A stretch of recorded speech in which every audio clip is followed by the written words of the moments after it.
Hello and welcome back. I'm going to be looking at the full moon in Virgo coming in on February the 24th. The full moon in Virgo opposes the sun in Pisces. We are going to be in Pisces season, and this beautiful Piscean energy allows us to start to connect with our more ethereal side, our multidimensional side. It is the end of the zodiac calendar. We are arriving at the end of the zodiac calendar, where we get to look back in an essence of how much we've changed, what realizations we have developed within ourselves, what areas within ourselves have been uncovered or healed or transformed. This is the time in the season of Pisces where we get to witness the change that we have gone through as we have ventured through all of the 12 zodiac signs. Pisces, being water mutable energy, allows us to explore the higher realms of our consciousness and of our ethereal and spiritual self. So Pisces is, as I mentioned, mutable. We also have Virgo, the full moon in Virgo. Virgo is mutable energy as well. Pisces and Virgo opposes each other on the zodiac calendar, offering a polarization between the free-flowing energy of Pisces and the more precise, analytical, logical energy of Virgo. So first, again, I'm going to go into the energy of Pisces and take a look at what we have to work with here as we are moving into Pisces season as I record this video, but we are going to be in Pisces season during this full moon in Virgo. The Piscean energy is very loving, very compassionate, very nurturing. As I mentioned, it's the last zodiac in the zodiac calendar. So it arrives at a time where we have the greater, deeper knowing of humanity, of life, of ourselves, of relationships. It's a bit of the awakening, if you will, or a bit of the realizations that we arrive at once we go through our journey. And the journey I'm referring to is the journey of the 12 zodiacs, the zodiac calendar. So when you are doing this conscious work, when you are being aware of these archetypal energies and associating them within your own practice, then you are going to shift and change and transmute and align more with your authenticity, and also have greater clarity and a greater understanding of maybe life itself, the bigger questions in life. And that's sort of where we're wrapping things up here in Pisces season, is understanding, having these deeper understandings, these deeper insights into ourselves, and maybe with relationships, with the world, and definitely with the cosmos. Pisces season is a time to dream. It is a time to connect with the emotions, to connect with the ethereal, and to connect with the softer side of ourselves, to have great compassion towards humanity, towards one another, towards the world. It's a really great segue from the Aquarian energy that we have been in. So anything that you have established during that new moon in Aquarius, this is a bit of a follow through now as we start to really uncover what we set in motion during that new moon, what we want to create to create an impact in our community or in the world or in our lives, and that greater consciousness and awareness that comes through that process. When we are embarking on a path of change, when we are connecting with our authenticity, when we are connecting with our passion, with our purpose, with what we truly feel called to do, and if we are inspired to make a positive, create a positive impact in this world, we are also going to come into a moment where we need to be more flexible and adaptable, but also start to connect with the emotional side. Now, Aquarius is very intellectual, fixed energy. We were just in fixed season. We've been in fixed season in Aquarius season. And it means that it's a time to connect with, or connect, but dissect information, to go into the depths of information, research and study and analysis, discernment. And when we're coming out of this time now, we're moving into a phase of mutable energy. So what do we want to do with what we've learned, what we have established, what we've researched, the knowledge and understanding that we have gained through the fixed energy? Now, what do we want to do with that? What do we want to do with this information that we have gained, or these structures that we have put into place?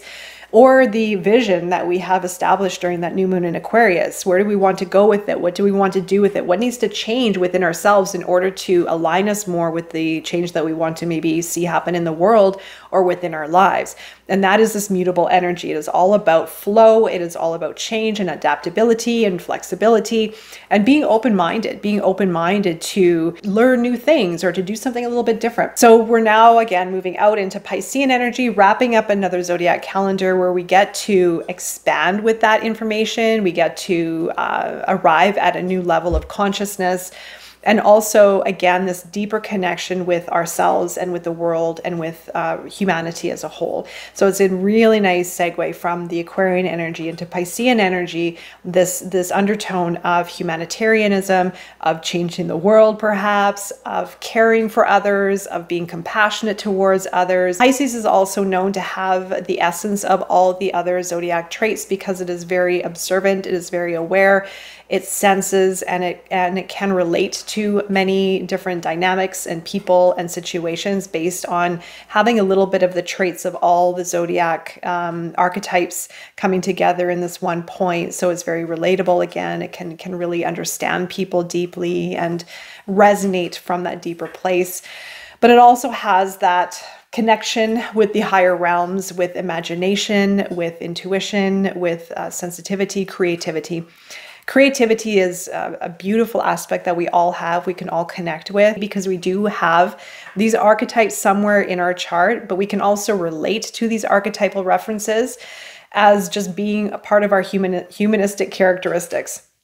And so creativity is one of these aspects that we have to draw upon for expressing ourselves, for translating our emotions into some kind of form, whether it be painting or drawing or writing or music or dance. This is a beautiful aspect or beautiful gift that we have within all of us to communicate and to channel our creative ideas into some kind of form. And so we do have this beautiful ability to create. If you established any goals and visions and desires during that new moon in Aquarius, this is a good time to create, to tap into your creative genius, to be expressive, to connect with your dreams, your imagination. Dreams and imagination are beautiful things. We can sometimes get lost in them, Piscean shadow side, but the dreams and the desires that we have allow us to be creative, and also does support the Aquarian energy of innovation, thinking outside the box, doing things a little bit differently. But this is now bringing that vision into the emotional self, into the heart, and connection with the higher realms, connection with the cosmos. So the full moon in Virgo that's coming in on the 24th is going to oppose the sun in Pisces. So as I mentioned, Pisces and Virgo are on the opposite ends of the zodiac calendar, creating a bit of polarization between these two mutable signs. Virgo does have the archetype of precision, a bit of perfectionism, looking for solutions to certain problems, being very practical and grounded. It is earth energy, so it is a very practical, grounded sign, but it also is ruled by Mercury, and Mercury is very fast thinking and fast paced for communication and change and results. And Mercury tied with mutable energy can be very fast, right? So it can be a very fast, quick thinking, very witty type of energy. However, when I look at full moons, I tend to look at the shadow aspects of that archetype because of the nature of full moons. Full moons tend to bring up energy and emotions and thoughts to the surface. A lot of unconscious aspects that we have buried deep within will start to arise in many different forms. So the full moons are very important to be aware of what is surfacing within yourself, within your life, within your mind or emotions, and what is it trying to teach you at this time. Now, if you're aware of the archetypes and aware of the full moon, you work with the full moon, you work with the new moon, or the whole lunar cycle together, then you're going to be very aware of maybe what is going to come to the surface or what needs to be looked at. Virgo archetype offers us an ability to look at the shadow aspects of perfectionism, the shadow aspects of wanting things to be perfect. We can tend to immobilize ourselves with the movement in life, actually moving completely in opposite direction of mutable energy, and become stuck. We can overthink and overprocess and become very strict with ourselves about how we should show up in the world, how we should present ourselves. If we overthink and overanalyzing, we can very well get in the way of progress. We can also become very critical towards ourselves or the outer world, other people, other situations. We can tend to want to meddle in situations and tell people what to do or what we think is right for them or what we think is right for the situation. But perfectionism and overthinking, overanalyzing is definitely a shadow aspect of the Virgo archetype. It's very relatable to the Eight of Swords if you want to look at that within the tarot for a visualization, when we can become caught in our own bondage of the mind, when we can also even place ourselves in a situation of self-sabotage, even imposter syndrome, when we are overthinking and not allowing ourselves to not trusting ourselves to move forward towards progress. So is this getting in the way of the new moon intentions that you established during the new moon in Aquarius? Because of that new moon was very much tied to progress, change, innovation, stepping out of our comfort zone, being our unique, authentic selves. So this full moon is basically asking us, what does it mean to be authentic? Where can you let go of perfectionism on yourself, on the process, or other people in order to flow more? And it is a very stuck energy that we can find ourselves in if we are overthinking, overanalyzing, and becoming critical towards the process, or again, towards ourselves. I also just uploaded a video on the cosmic trust, trusting ourselves, trusting the universe, and trusting relationships. This could play into a shadow aspect of the full moon in Virgo. I feel that the tie-in is going to connect from overthinking and maybe even observing life and observing ourselves through the lens of a false limiting belief. False limiting beliefs reside within the subconscious, within the unconscious self, and the full moon allows us to go into our subconscious. That's why I love working with the full moons, because we do have this ability to go deeper with them.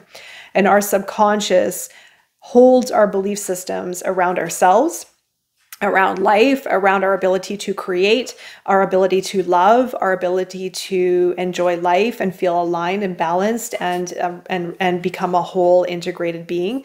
However, our mind and our old belief systems can hold us back from that. So if we believe that we are unable to create success on a deep level, we may feel that in our conscious level that we can create success and that we are capable and able, but our subconscious might be telling us otherwise. There may be mixed messages and mixed signals coming from our deeper selves that can hold us back from moving forward or from stepping out of our comfort zone and creating the change that we truly desire in our life. And so this full moon is really inviting us to go deeper within that. Are we being too hard on ourselves? Are we being too critical? Are we overthinking the process? Are we getting stuck in the mind? Are we feeling immobilized or frozen in the process? And how can we move forward with more flow and adaptability?